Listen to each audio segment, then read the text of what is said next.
Well, hello and welcome to day 5 of our November challenge, where we're going to spend 30 days discovering ways that we can say no to things that do not serve us in our lives.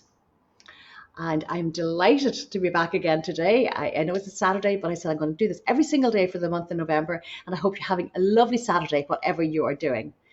Today, I wanted to talk about saying no to confusion and saying no to indecision, because indecision and confusion can rob us of so much joy and wonderful things and wonderful memories and treasures in our lives.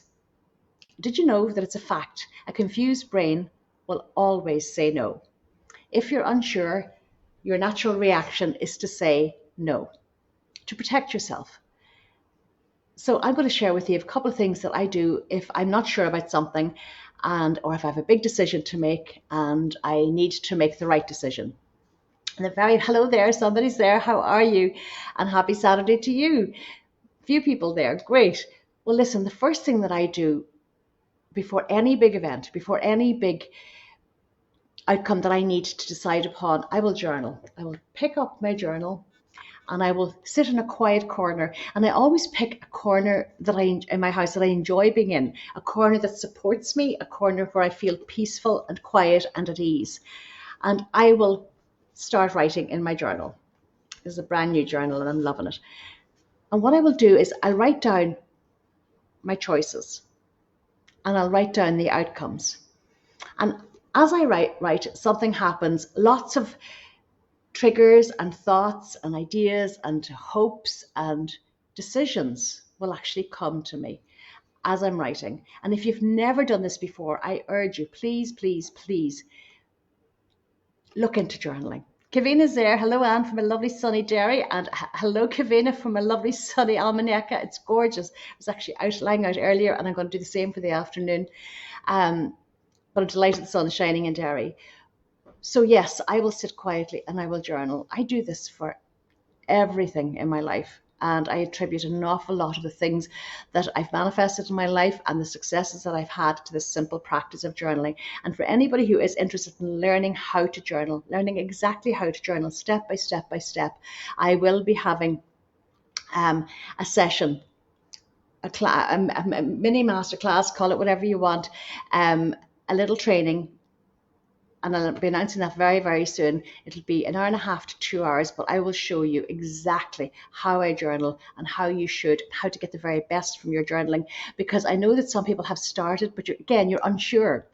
And when you're unsure, you're confused. So I don't want you to be confused about your journaling. So I am going to devote an entire session to that.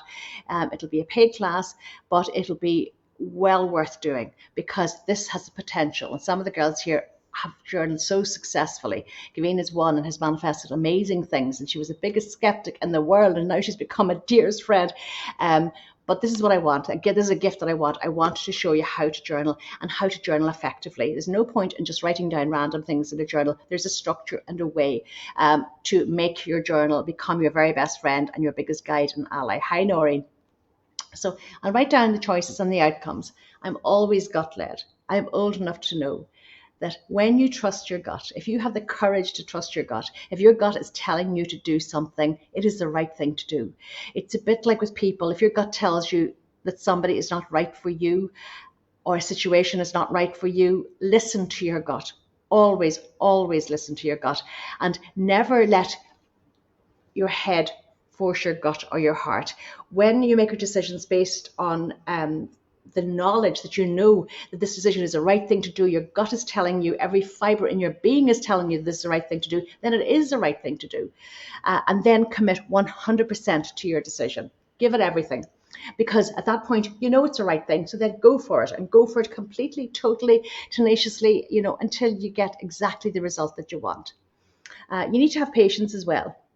And sometimes you need to detach yourself from the outcome before you make the decision. But it's once you learn to let go of indecision, I've become extremely decisive and it's helped me. And in big, big decisions, I think in life, we have made our very big decisions quickly, decisively, and correctly. And that's what I want you to do as well. And knowledge as well. Knowledge is power. So if you're unsure about something, will you please, please seek knowledge, do the research. find the guidance, because when you know the right thing to do, well, then it's a fait accompli, and it's just the right thing to do. I actually had the most lovely message yesterday first, and then a phone call from one of the girls who's doing my recession proof interior design course. She's renovating her house, and it's a big project. And she said that prior to joining the recession proof interior design course, she was panicking. She was frightened. She was overwhelmed. She was bewildered. She was terrified of this project, terrified of making a mistake, terrified that she didn't have the knowledge. So she signed up to the course only last week. And she's done the first 2 modules only. First one is all about knowing your own interior design style, and I break it down so quickly so that you can easily, and everybody who's done the course so far has found out exactly what their style is, and this has only been in the last week or two, what their style is, so they can move forward. And the second module she did was on color psychology, how to use color in your home, how to use color for impacting the budget. But she says she knows now that she is in such a different place because she knows exactly what her style is. She's got her color situation sorted out, and she's now moving forward from a place of total despondency to a really exciting, optimistic phase in her life where she knows, with my help and with the help of the course, she's going to get the result, exactly the result that she wants.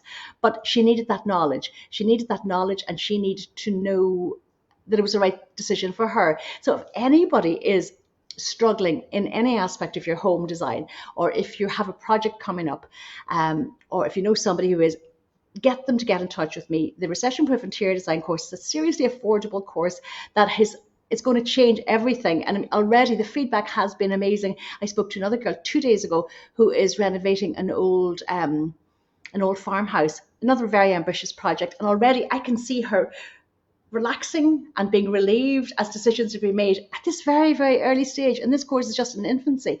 So so if anybody wants any information on the knowledge that you need to improve your home, to decorate your home, to not make mistakes in your home, to forget making rookie mistakes and buying the wrong things, but it comes from a knowledge-based place. And this course, I'm so proud of it because it's a new course for me completely, because it's the first time that I've combined my professional interior design experience and knowledge with the hands-on knowledge that I used to transform an old house in Dublin on a budget, and to transform show houses, including my RTE show houses, on a low budget, because I'm so conscious of the fact that lots of people are struggling with their budgets at the moment, and there are so many ways that you can have the results you want. I've never let a low budget get in the way of me having a gorgeous home, ever, and that's what I want. But anyway, that was a digression. So to Lorraine and Mary, delighted to speak to you both, and I was just delighted to know that you are not now in a place of fear and despondency. So whenever, no matter what you're faced with in life, if you're confused about something, do please take the time to work it through in your own head, and take the time to get the knowledge that you need to help you, to enable you to make the right decision. Because I just can't tell you that it's just such a satisfying, calm feeling when you know, if you have the capability and the ability to know how to always make the right decision, to not let indecision get in your way. And some people are naturally indecisive, and naturally indecisive about making decisions. But if you actually analyze why you're indecisive, it's a fear of making a mistake. So instead of being afraid of making a mistake, get the knowledge that's going to prevent you, that's going to equip you to make the right decision and move on. And once you get into the habit of doing this, it's a little bit like developing a muscle. It's a gorgeous, fulfilling, sustaining, amazing thing to do. Hi, Jane. Hi, Alan. Lovely to see you all. So, yeah. So listen, I'm delighted with the reaction to the sessions. I'm really enjoying them. They're bite-sized sessions, they're lunchtime bites, but I just want you to start thinking about the things that you need to say no to in your life. I've picked 30 topics. They won't all apply to you. Some will. You'd be surprised how many, lots of them apply to me. But there's knowledge in knowing what to say no to, what to not. Your life is short. Your life is so precious. So I don't want, moving forward from today, I don't want anybody to have a day where somebody else robs you of your energy, robs you of your happiness, robs you of your contentment because you allow them to. There's a saying, you can only steal my happy if I give you the key, if I give you permission to do that. So if you can say no to the things that don't serve you, the things that don't bring you joy, the things that don't bring you contentment, and instead if you fill your life with all the things that do actually fill you up, and help you and nurture you and sustain you. What a gift that is. So that's why I'm dedicating the month of November to things that we need to say no to. And there's lots of things that we need to say no to. And it's only when we consciously look at the things that we allow into our lives and the situations that we allow ourselves to be part of that you realize there's such strength in saying no.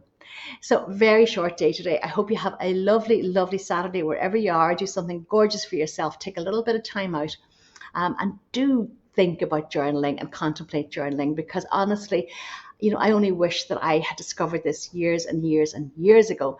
But it's something that I will never not do for the rest of my life because it's been so powerful. And it's not just for me. Anybody that I've introduced journaling to has found it an absolute gift. So if you'd like to know more about my little mini course on journaling, it'll be coming up soon. I haven't actually finalized the date yet, but I will do. And probably by Monday, I will have it. I'll post it here and I'll let you know exactly when it's at. And it will be live, but of course it'll be recorded. So if you're not able to join in live, you can always catch it in the replay. And with everything that I do, once I do a live, it is always available to you forever. Because I like it that way, because some people like to dip in and dip out loads and loads and loads of times, and everybody works at a different pace. So listen, have a gorgeous Saturday. I will be back here tomorrow at 1 o'clock. And tomorrow I'm talking about something very practical. I'm going to be talking about say no to wasting money. Lots of ways that you're wasting money in your life. I want you to get the best bang from your buck. So tomorrow is going to be all about how not to waste money and how to make sensible choices so that you can have the life of your dreams, but you're not wasting money. So listen, have a gorgeous, gorgeous Saturday afternoon. Be very kind to yourself. I'll see you again tomorrow live at 1 o'clock. So stay safe, stay fabulous. And if you have any questions at all or any comments to make, or if there are ways that you have found that help you to overcome indecision or confusion in your life, get writing and share them here, because we'd all love to hear them. So stay safe, stay fabulous. I will see you tomorrow at 1 o'clock.